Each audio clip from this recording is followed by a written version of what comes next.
Look at the bright side, yeah. Look at the bright side, yeah. Look at the bright side.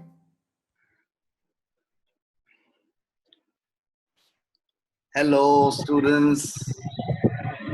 Good morning, sir. How are you all? So good to see your faces. I'm good. How are you, sir? All well on my side. You can all hear me, no? I think 5 of you. Kuna paisa ne? Yes, sir. Yes, sir. So this is our second online class. I hope it wasn't very boring for you guys last time. So we had, I think, finished almost 80% of the syllabus.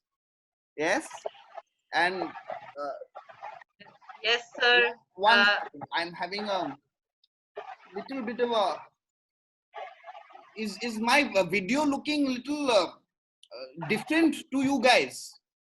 Yes, Yes, sir. sir. You're looking good. You're looking very good. 1 second, I will just try and fix this. You know, I'm not that technologically savvy like you guys. Just 1 second. Yes.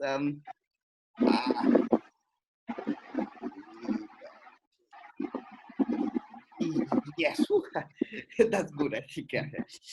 So I think the text that we had to touch was Dickens's novel. Anyone can tell me what that was? What text we had to do? Sir, Oliver Twist, sir. Yes, correct.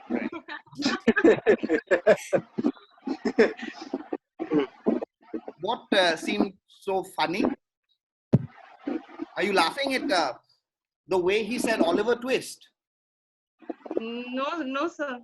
Because if you are, I'll give you a life lesson, all right? People come from different backgrounds, different cultural backgrounds, economic backgrounds, and they speak in different accents, different ways. And that's okay.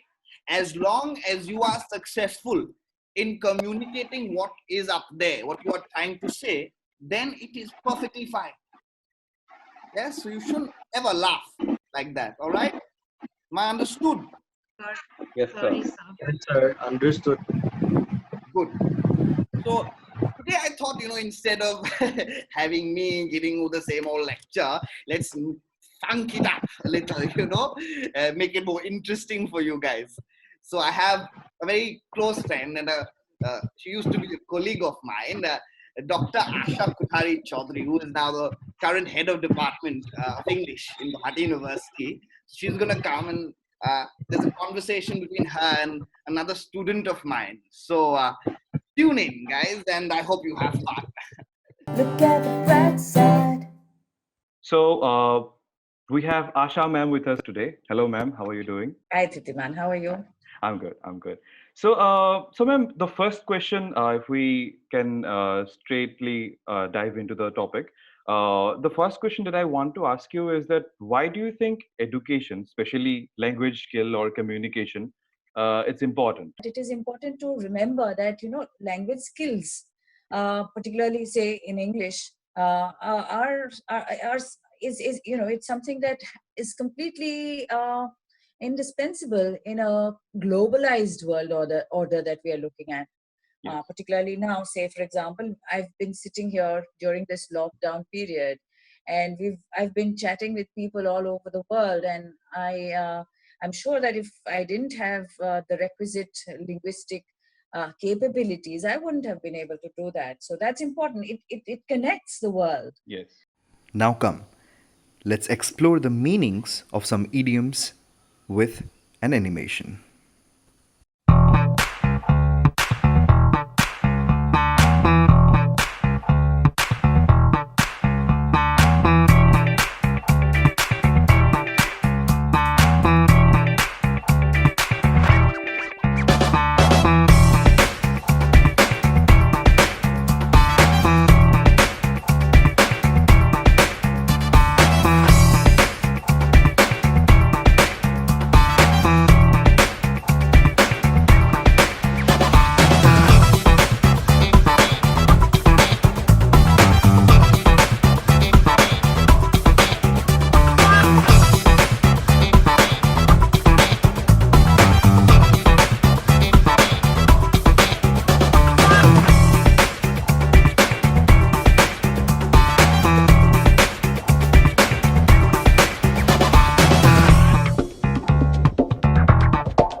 আপনার মতে after this lockdown, what is going to be the scenario?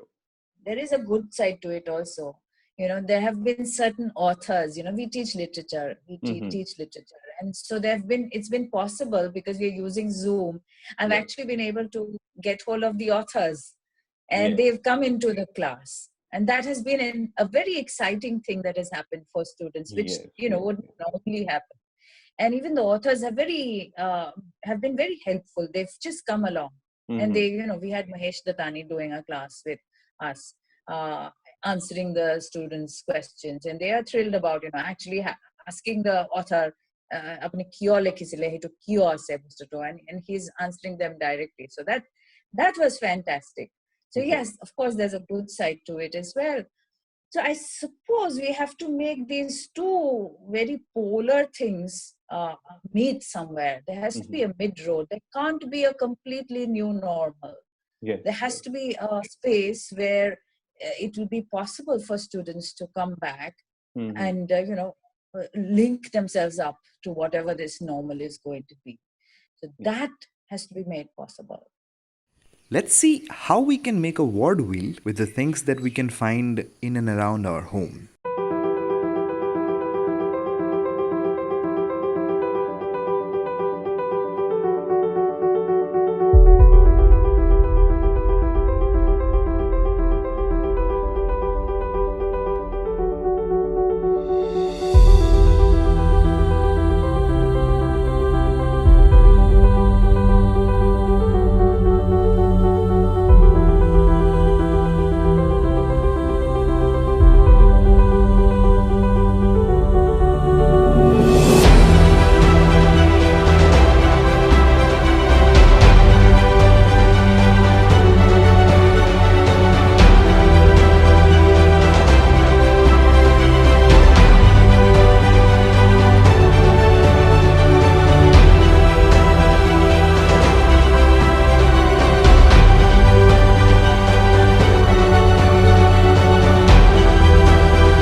So, ma'am, my next question will be, what was your first encounter or, outing with English literature? Yeah. I'll tell you about myself. I think I was in class 5.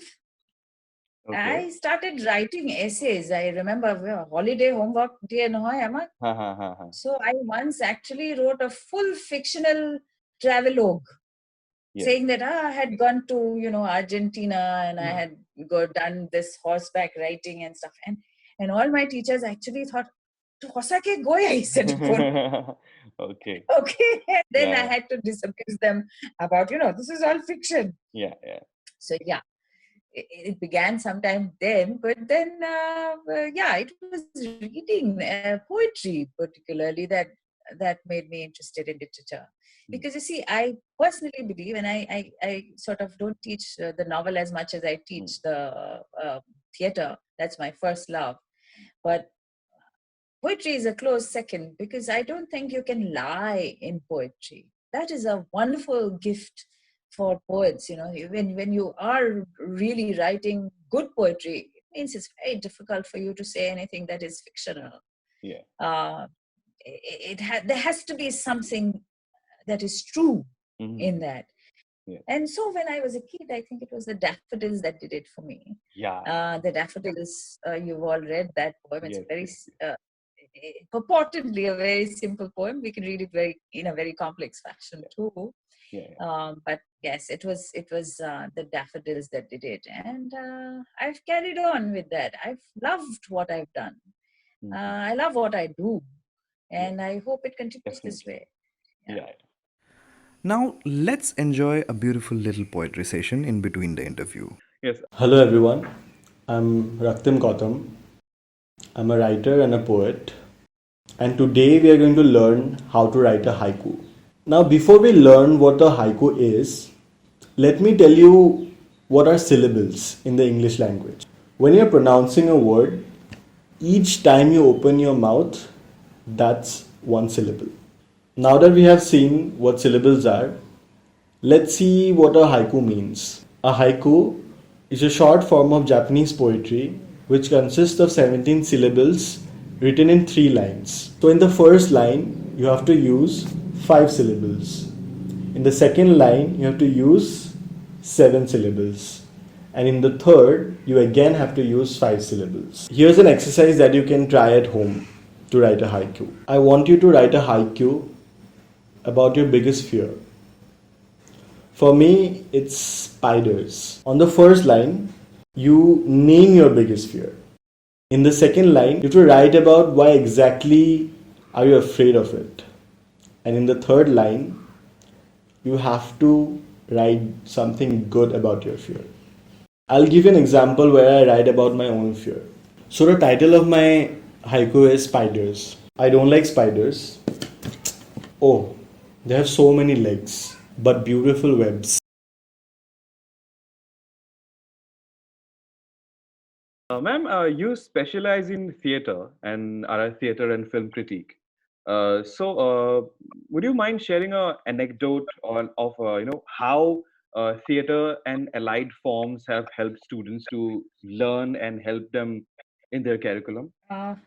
Okay, I think recently we've just started off about 2-3 years ago. We started off in Guwahati University with a little value-added course, which was drama into performance. Mm-hmm. So we used to always teach students earlier from the book, right? Yes. So reading plays is not really like reading a novel, right? Yeah. One, it looks different. Two, it's an incomplete text. Mm-hmm. All theatrical texts are incomplete texts.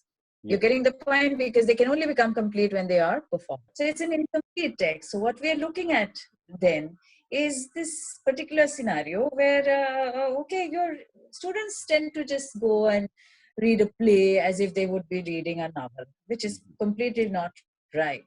Mm-hmm. So when I'm teaching in a class, I usually assign reading roles to everybody and do it. But ever since we started this VSc course, we found that students are so resourceful. Okay, so now we say, for example, we took a text like Mother Courage, Brecht's Mother Courage, and I do nothing. I just give it to the students. I do a few workshops with them with voice and body and so on. Having done the workshops, we also workshop them a little bit on the playwriting part of it, on the text itself.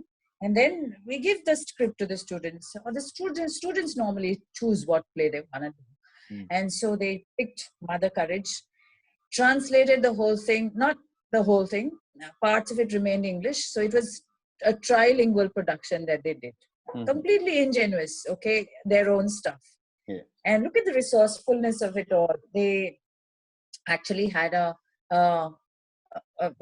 they call the play Bahadur Amma. Okay. Yeah. Put the whole thing into 1857. The first war of independence, Indian independence. Yes. 1857 War of Independence. Okay. And then the choric parts were all read out in Assamese. And then the Amma and some of the characters were speaking in Hindi, and the rest of it was in English, because this has a lot of English soldiers as well.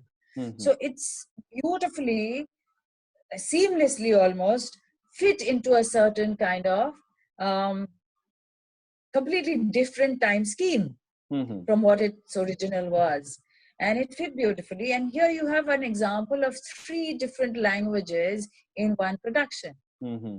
Okay, normally never attempted. Okhomia, Hindi, Ingraji, khomane ase, tintai bhaka. Ar ekdom dhuniya ke kaam to hol. Ar tahati nije koriলে hetu. Yes. So teneke world classics to ami loi pelai yate jetia students of diu, it they never cease to amaze you. Yes, yes. Very true. Ma'am, it was really nice talking to you. Thank you so much for joining us, joining on the bright side. Thank you so much. Keep bright. Thank you. Here is a mnemonic song for you all.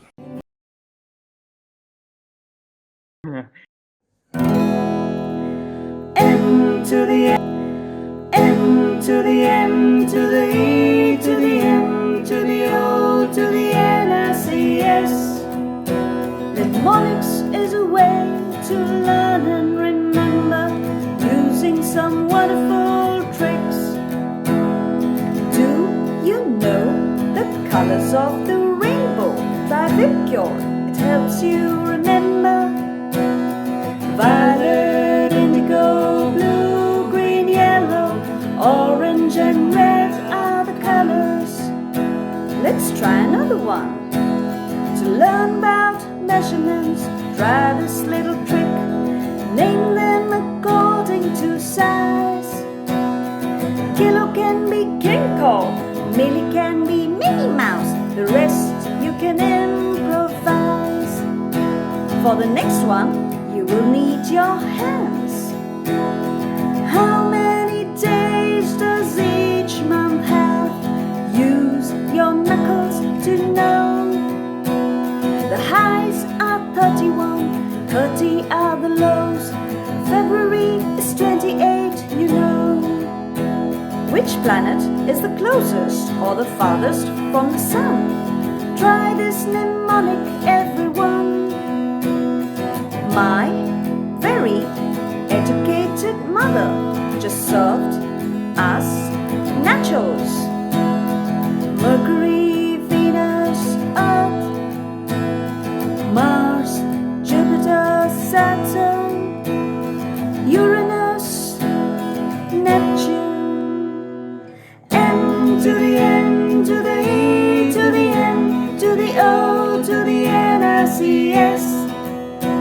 Mnemonics is a way to simplify using such simple devices.